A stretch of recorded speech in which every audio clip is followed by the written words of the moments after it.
আপনাৰ নামত কেস কৰা হয়, আপনাৰ নামত মামলা কৰা হয় থানাত যাই ফেলে কোনবা না কোনবা নেতাৰ পৰা পইচা লৈ আছে আপনি আপনার যোগ্যতা প্রুফ নকরে তেতিয়ালৈকে আপনি এই সমাজখন লাত খাই থাকিব লাগিব। নেতা লাগে, ভাল নেতা লাগে, আমার হয় মাত মাতিব লাগিব। ফেসবুক ফেমিলি আর বন্ধুসকল আছে, তেওঁলোকক মোৰ ফালৰ পৰা ধন্যবাদ দিব বিচাৰিছো এইটো কাৰণে যে আজি আপোনালোক আছে কাৰণে আমি ভিডিঅ'বোৰ বনাব পাৰি আছো, পোষ্ট কৰিব পাৰি আছো।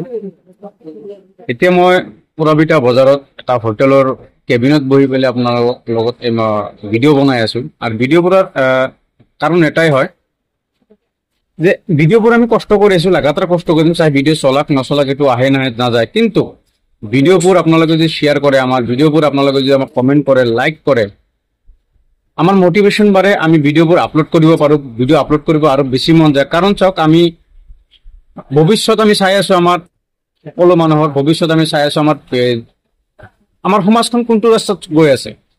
আমাৰ সমাজখন বহুত বেছিকে মই ভাবো যে বহুত বেয়া ৰাস্তাত চলি আছে। সমাজত নিচাখোৰ বাঢ়ি আছে, সমাজত বিভিন্ন ধৰণৰ নেগেটিভিটি এক্টিভিটি বাঢ়ি আছে। আৰু সেইবোৰ সমাজখন যদি আমি ভাল কৰিব লগা হয় তেন্তে আমাৰ যুৱ সমাজ ওলাই আহিব লাগিব, যুৱ সমাজ আগবাঢ়ি আহিব লাগিব। আৰু যুৱ সমাজক আগবাঢ়িব হলে সমাজত যোনবোৰ নেতা আছে নেতাবোৰ ভাল হ'ব লাগিব আৰু নেতাবোৰৰ সাপোৰ্ট লাগিব। কাৰণ আজি আপুনি যদি চাব বিচাৰে সোশ্যাল মিডিয়াত যদি এটা ভাল কমেন্ট কৰে, যদি কোনোবা অপোজিট এটা শক্তিশালী মানুহৰ নামত যদি আপুনি কমেন্ট কৰে বা শক্তিশালী মানুহৰ নামত এটা পোস্ট কৰে, তেতিয়া আপোনাক সাডেনলি আপনার নামত কেস করা হয়, আপনার নামত মামলা করা হয় থানাত যাই ফেলে। কারণ কি? কারণ আমার যিমান মুসলিম মানুষ আছে তেওঁলোকৰ কোনো ধৰণৰ ভাল নেতা নাই আপোনাৰ আমাৰ কাৰণে মাত মাতিব লগা। আমাৰ কাৰণে মাত মাতিব আগন্তুক দিনত যোনটো আমাৰ ইলেকশন আহি আছে, ইলেকশনত আমি এতিয়াৰ পৰা যুঁজি আছো, 2026 যোনটো ইলেকশন এতিয়া যুঁজি আছো। মোৰ কংগ্ৰেছ, অমুকৰ বিজেপি, অমুকৰ ইউডিএফ, অমুকৰ আম আদমি পাৰ্টি আমি যুঁজি আছো। আমি ফেসবুকত কাজিয়া কৰিছো, কিন্তু আমাৰ সমাজখন কোনটো ৰাস্তাত গৈ আছে আমি সেইটো চিন্তা কৰা নাই। আমি যোন ব্যক্তি কাজিয়া কৰি আছো তেওঁলোকৰ কি ভাবে নেকি যে বিনা ফকটিয়াত এনে আপোনাৰ কাজিয়া কৰিছে, নিশ্চয় কোনবা না কোনবা নেতাৰ পৰা পইচা লৈ আছে ভিডিঅ' আপলোড কৰিবৰ কাৰণে। তো আমি যদি ভাল সমাজ গঢ়িব লগা হয়, যে ভাল এটা নেতাৰ পিছত আমি থাকিব লাগিব, ভাল এটা মানুহৰ পিছত থাকিব লাগিব, আমাৰ এইবিলাক আমাক কাম লাগে, আমাৰ সমাজখন গঢ়িব লাগে, আমাৰ সমাজখন সুন্দৰ কৰিব লাগে, আমাৰ সমাজত শিক্ষিত হাৰ বাঢ়াব লাগে, আমাৰ সমাজখন এনেকুৱা এটা পৰিস্থিতি আনিব লাগে গৰীব মানুহ এজন জানি পঢ়িবৰ কাৰণে যাব পাৰে।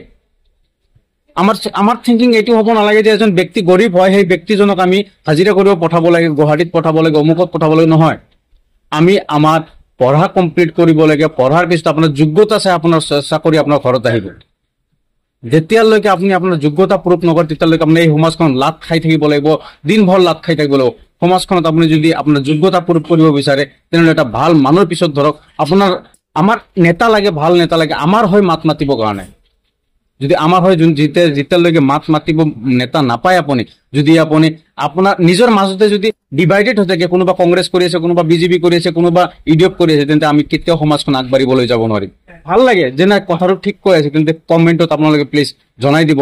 আৰু কোনো নেতালৈ, কোনো পাৰ্চনেল নেতালৈ আপোনালোকে কাজিয়া ফেচবুকত বা সোশ্যাল মিডিয়াত নকৰিব। ধন্যবাদ ভিডিঅ'ৰ কাৰণে। আৰু যদি চাইছে যদি ভিডিঅ'টো এবাৰ প্লিজ ভিডিঅ'টো শ্বেয়াৰ কৰি দিব।